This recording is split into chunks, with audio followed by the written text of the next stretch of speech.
I think I totally agree with you. Because operating a successful project in a crypto space is actually very hard. So you need to, you cannot do this alone because you cannot be expert in any, area that needed for this project, right? So for example, you may be good at building the technology, the tech stack, but you don't necessarily know how to working with KOLs, do the marketing, or you don't know how to design the token economy. So basically, you need to find either so-called co-founder or partner to work together with you about it.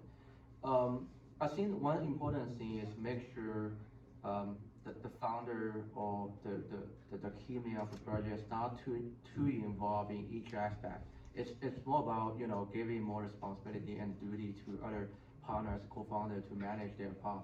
So then everyone can work together to make a successful project. If you getting too involved and try to control everything, you're basically it's all about yourself thinking of the project instead of probably three co-founders thinking about the project, right? So you need to actually giving these rights back to this co-founder to work together with you to build a successful project. And furthermore about the team, also we think it's better for probably 30 people to think instead of 3 people, right? So also giving more rights for the these employees to or these kind of people to thinking about the project and letting them giving advice to you and giving suggestions, you're getting more involved in this project. So I think that's pretty important. And more than that is letting the community get involved. So you don't want only your team, 30, 50 people to thinking about a project. You want 30,000 people, 50,000 people to thinking about a project.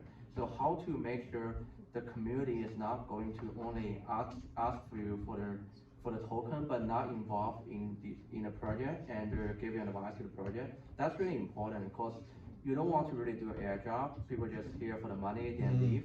That's not going to be healthy in the long term. You need to have these people really participate in the project, do the votings, maybe, I mean, the governance is important, right? Do the votings and really deeply involved in the project, leading the project. So then you have a bigger ecosystem.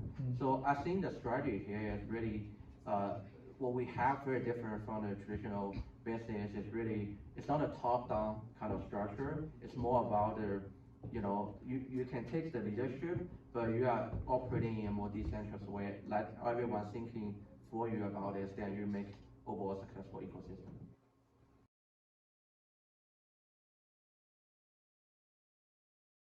Yeah, I think a few things I see, because we mentioned more than 100 projects, there's a lot of mistakes made by really a lot of them, right? So I guess a few things I see. The first is, we are a crypto industry, so I think my advice to the project is trying to be as crypto native as possible.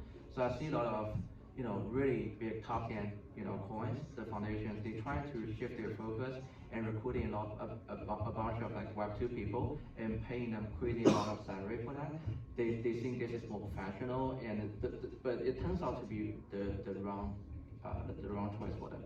Because these kind of people, they are not. I mean, they may have good understanding and knowledge about technology, about marketing, about others, but that didn't mean they fit well into the crypto industry. So that is a problem. And also, what they're doing is more about, they have a lot of problems come from the big enterprise because they got well paid. They work probably 3-4 days a week. So and they're, they have a lot of structures. They have a lot of like politics in the office. So this is something we want to eliminate in the crypto industry because we want it to be, as I say, more people to get involved and as efficient as it can be. So this is actually one thing that some project make a mistake. Once you become big, you have a lot of cash on the balance sheet. You're just trying to hire so-called kind of more experienced people from Web2 space or whatever. I think, I mean, I mean, for maybe 1 or 2 people, it probably depends on whether this guy is fitting into the Web3 or not. But if you want to change your entire team, pivot it to the, letting the Web2 people manage Web3 people, that's totally wrong. This is the first mistake I see very often in the crypto industry. The second is about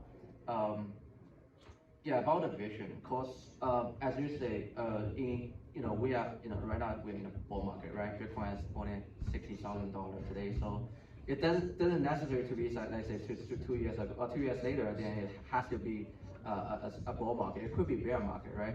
So it makes sure the project is sustainable. Also, I'd rather to have a project to have a team working with you and can go through like a bear and a bull market instead of okay, in the bull market, hire a lot of people, they are lay off a lot of people, they're trying to recruit new people. Again, in the bull market, that one is not consistent and actually do a lot of damage to the project.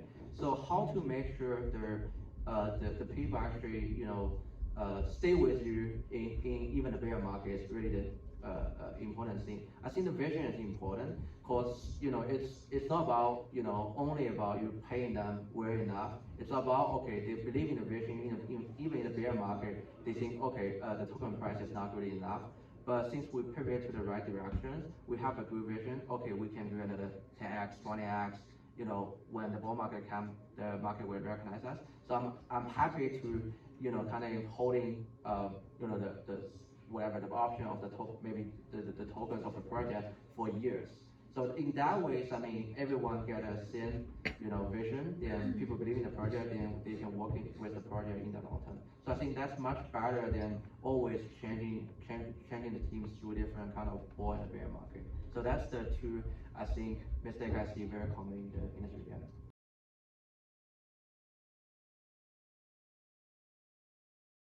Yeah, I think the skill set is important. As I explained before, I really value a lot if this guy have a good track record in the crypto industry. So this is important. If you are successful and you have very good skills outside the crypto industry, doesn't necessarily mean that you will be successful in the industry because there are so many things that are very different than the Web2 space for our industry. So this is really important. So if this guy who really have achieved a lot of good things in the crypto industry through the sector, whether it's technology, whether it's marketing, or whatever that is, I think that on that perspective, I think we can believe in it because you already prove that you are successful in the crypto industry. So that's really important. It's about the one thing about track record. The second thing is about really the ability to learn, because if you come from Web2 space, I'm not saying if you come from the Web2 space, you are not going to be successful here, because eventually we want a bigger industry, right? So we want to embrace everyone come to the crypto space. So we will have more people getting to the crypto industry. So how could we tell that whether this person will be successful, have the good skill set for the project? It's more about his or her ability to learn. So if this guy can learn things pretty quickly, and you can get a sense, right? For not probably the first interview, but for probably the first month, you can get a sense whether this guy can learn things quickly. If this guy can learn things quickly, I'm 90% sure probably he can do pretty well good things in the crypto industry. So that's actually two things I really care a lot when I select the people that we work with.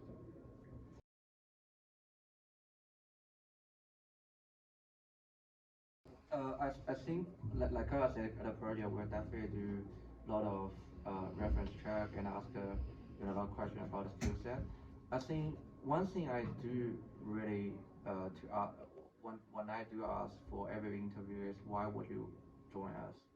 So this is actually an important question. I think it will get actually me better understanding about what is really he or she want in the future. So in that way we can know exactly what kind of things we can achieve in the future and why we are working together. I think that's really a question I think the project should ask.